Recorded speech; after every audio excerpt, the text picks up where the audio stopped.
इस्लामाबाद पाकिस्तान ऐं आलमी मालियाती fund IMF जे वफ़द विच में इक़्तिसादी ॻाल्हियुनि जो फाइनल राउंड अॼु थींदो। ज़रनि मूजिबि IMF जे सरकारी ऑफिसरनि जे असासनि जा तफ़सील रियल इस्टेट ऐं मनी लॉन्ड्रिंग ते बि ॻाल्हियूं शेड्यूल आहिनि। वफ़द सां पेंशनर ऐं vision climate financing monetary policy ऐं ईंदड़ बजट ते बि ॻाल्हियूं कई वेंदियूं।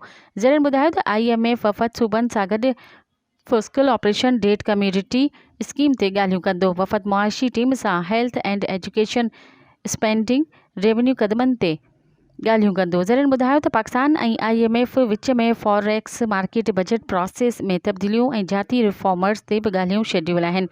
ज़रनि मूजिबि IMF वफ़द सां गॾु अॼु ॻाल्हियूं मुकमल न थियूं त अङारे ते मुख़्तसिर ॻाल्हियुनि जो इम्कान आहे।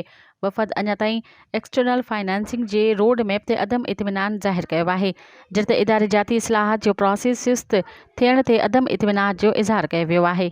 मज़ीद ख़बरनि ऐं तफ़सीलात लाइ विज़िट कयो असांजी वेबसाइट www.awamiNewsHD.com ऐं ॾिसंदा रहो अवामी न्यूज़ HD।